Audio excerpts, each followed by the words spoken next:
నమస్తే, నేను మీ మధు. కవిత బీఆర్ఎస్ నుంచి బయటకు వచ్చిన తర్వాత ఇటు తండ్రి మీద, అన్న మీద ఎన్నో రకాలుగా వ్యాఖ్యలు చేస్తూ వచ్చారు. అయితే రీసెంట్గా అసెంబ్లీలో కవిత కన్నీరు పెట్టుకోవడం జరిగింది.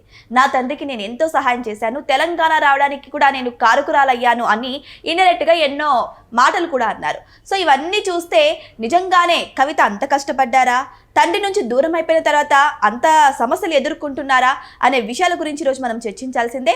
అయితే ఈరోజు మనతో పాటు ఉన్నారు senior journalist doctor Durga Vadlamani గారు. వారిని అడిగి మరిన్ని విషయాలను తెలుసుకుందాం. నమస్కారం మేడం. నిన్న నిండు సభలో ఒక మహిళ అయినటువంటి, అంటే ఎంతైనా తన నుంచి బయటకు వచ్చిన ఒక రాజకీయ నాయకురాలైనా సరే ఈ విధంగా కన్నీరు పెట్టుకోవడం అయితే అందరినీ ఆలోచింపజేస్తుంది. నేను నా తండ్రికి ఎంతో హెల్ప్ చేశాను, సో తెలంగాణ రావడానికి కూడా నేనే కారకురాలని అన్న రీతిలో ఇండైరెక్ట్గా మాట్లాడినారు కవిత గారు. సో ఇవన్నీ నిజమే అంటారా? నిజానిజాలు పక్కన పెడితే అసలు నాకు కవిత ఎందుకు బాధపడ్డారో నాకు అర్థం కాలేదు, సిన్సియర్గా చెప్తున్నా.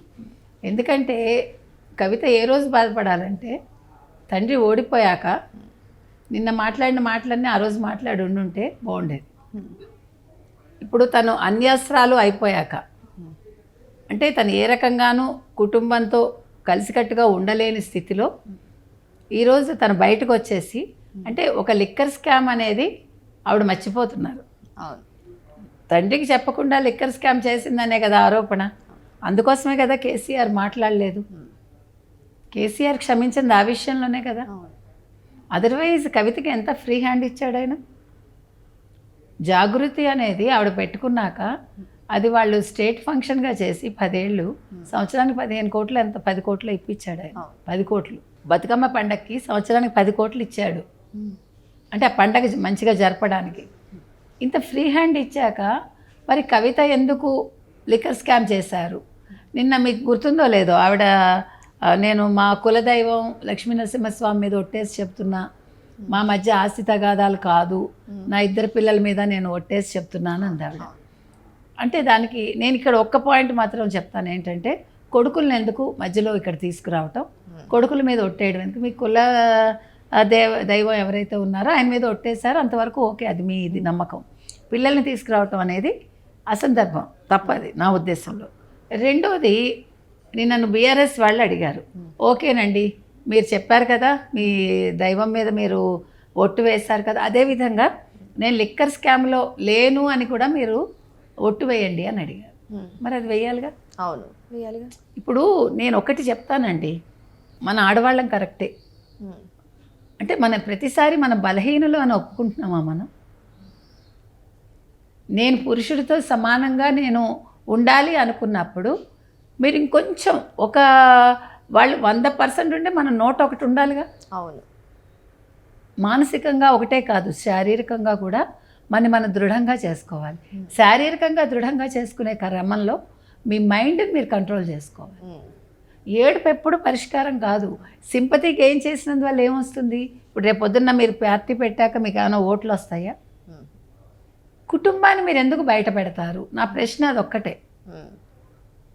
అన్నీ అనుభవించి ఇవాళ లక్షల కోట్లు అందరూ సంపాదించుకున్నాక తండ్రిని మీరు బ్లేమ్ చేశారు నిన్న. నాకు అది నచ్చలేదండి. నా వల్లే తెలంగాణ వచ్చిందని మీరు ఎలా చెప్తారు? కవిత వల్ల తెలంగాణ రావడం ఏంటి? తెలంగాణ రప్పించడంలో కేసీఆర్ కృషిలో మీరు బాగుపడ్డారు. మీరు బెదిరించి ఎంత డబ్బులు తీసుకున్నారు ఉద్యమం టైంలో ఆంధ్ర వాళ్ళ దగ్గర.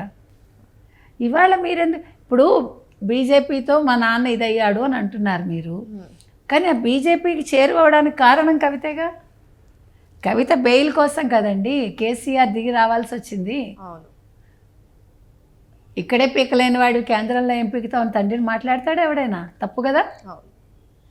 ఇది సంస్కారం కాదుగా, ఏ రాష్ట్ర సంస్కారమో కాదు. ఆడబిడ్డలు బాధపడడం అనేది తెలంగాణ సంస్కారం, తెలంగాణ సంస్కృతి అంటున్నారు నిన్న చాలామంది. తండ్రిని తిట్టడం కూడా సంస్కారమేనా? ఇవాళ తండ్రి బాధలో ఉన్నాడు. రాజకీయాలు అనేవి ఒక చదరంగ పాళీ లాంటివండి.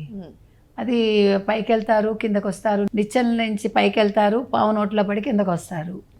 ప్లస్ కొన్నిసార్లు తీసుకునే నిర్ణయాలు చాలా తెలివి తక్కువగా ఉంటాయి, నష్టపోతారు. ఇక్కడ కేసీఆర్ ఏం చేసి ఉండాలంటే కూతుర్ని అసలు రాజకీయాల్లోకి రానివ్వకూడదు, కొడుకుని రాజకీయాల్లోకి రానివ్వకూడదు. ఫస్ట్ నుంచి హరీష్ రావే ఆయనతో ఉన్నాడు. అవును. హరీష్ రావుని ఒక్కడిని నమ్ముకుని ఉంటే ఈరోజు అసలు పార్టీకి ఈ పరిస్థితి రాదు, పార్టీ ఓడిపోయి ఉండదు. ఇవాళ ఈవిడ ట్రబుల్ షూటర్ కాదు హరీష్ రావు, బబుల్ షూటర్ అనదు, తర్వాత గుంట నక్క అనదు. ఇవాళ మళ్ళా ఫ్లోర్ లీడర్గా మీరు హరీష్ రావునే నియమించారు కేసీఆర్. నిన్న చూసారా ఫోన్ ట్యాపింగ్లో సుప్రీంకోర్టు కూడా హరీష్ రావు పేరు చేర్చనంది. నేను అంటున్నది అది. నేను ఫస్ట్ నుంచి చెప్తున్నా, హరీష్ రావుని తక్కువ అంచనా వేశారు వీళ్ళందరూ. కేటీఆర్ కూడా తప్పులు చేశాడు, హరీష్ రావు అలాంటి తప్పులు చేయలేదుగా. అవును. కవిత చేసిన తప్పులు కానీ కేటీఆర్ చేసిన తప్పులు కానీ హరీష్ రావు చేయలేదు. అవును. కానీ మేడం కవిత బయటకు వచ్చిన తర్వాత ఎన్నో రకాలుగా మాటలు అన్నింది. హరీష్ రావుని కావచ్చు, కేటీఆర్ని కావచ్చు, కేసీఆర్ గారిని కావచ్చు. ఎన్ని మాటలు అన్నా సరే ఆమె ఎమ్మెల్సీ పదవికి అంటే బీఆర్ఎస్ నుంచి బయటకు పంపించారే తప్ప ఎమ్మెల్సీ పదవి నుంచి రాజీనామా చేయమని ఎవరు చెప్పలేదు. కానీ ఆవిడ రాజీనామా చేస్తున్నా అని చెప్పింది, ఆమోదించండి అని కోరింది. కానీ ఇన్ని మాటలన్నా కూడా చెల్లించని వీరు నిన్నటితో వాళ్ళు చెల్లించాల్సి వచ్చింది, రాజీనామాని ఆమోదించారు. ఇప్పుడు ఆవిడ ప్లేస్లో ఇంకొకరు కూడా రావాలి కదా మేడం. ఇప్పుడు మళ్ళీ ఉప ఎన్నిక జరిగే అవకాశం ఉంది కదా? ఉప ఎన్నిక పిలుస్తారు, నోటిఫికేషన్ ఇస్తారు. నిన్న అప్పటికి కూడా ఆయన అడిగారు కదా మండలి చైర్మన్, మీరు ఇంకోసారి ఆలోచించుకోండి అన్నారు. ఫర్దర్గా రాజకీయాల్లో ఉండకుండా ఆవిడ కేసీఆర్ కూతురుగా ఆవిడ వేరే ఏదైనా వ్యాపకం పెట్టుకుని ఉంటే బాగుండేది. నేను మళ్ళీ ముఖ్యమంత్రిని అవుతాను, నేనే ముఖ్యమంత్రిని, నేను ఒక పార్టీని ఫ్లోట్ చేస్తాను అంది చూడండి. సో ఆవిడకి రాజకీయంగా చాలా ఆస్పిరేషన్స్ ఉన్నాయని అర్థమవుతుంది. అంటే నేను తప్పని చెప్పట్లే, కానీ ఎట్ వాట్ కాస్ట్ అని అడుగుతున్నాను అంతే.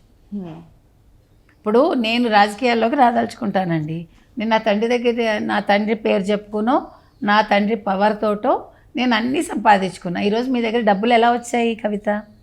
తండ్రి ద్వారానే కదా. తండ్రి ద్వారానే కదా. మరి తండ్రిని తిట్టినప్పుడు తండ్రి ఆస్తి కూడా వెనక్కి ఇచ్చేపోయారా? ఇగో బాపు మీ వల్ల ఇంత సంపాదించుకున్నాను అని అన్అఫీషియల్గా ఇచ్చేసి ఉండొచ్చు. మీరు ఎన్నికలకు ముందు లేదు ఈ ఉద్యమానికి ముందు మీరు ఎలాంటి కవితగా ఉన్నారో అద్దింట్లో ఉన్నారు కదా అప్పుడు, అలాంటి కవితగా మీరు మారి మీ తండ్రిని తిట్టి మా నాన్న వల్ల నేను చాలా నష్టపోయానని చెప్పుంటే ఇవాళ కవితని మీరు ఆదరించవచ్చు. అప్పుడు ఆవిడ పార్టీ పెట్టినా కూడా వచ్చే 10 మంది నిజాయితీగా వచ్చి ఉండేవాళ్ళు. మీకు నా పాయింట్ అర్థమైంది కదా? మరి అలా చేయకుండా మీరు ఆస్తి ఉంచుకున్నారు, మీరు మళ్ళీ రాజకీయంగా ప్లే చేయడానికి ముందుకెళ్తున్నారు.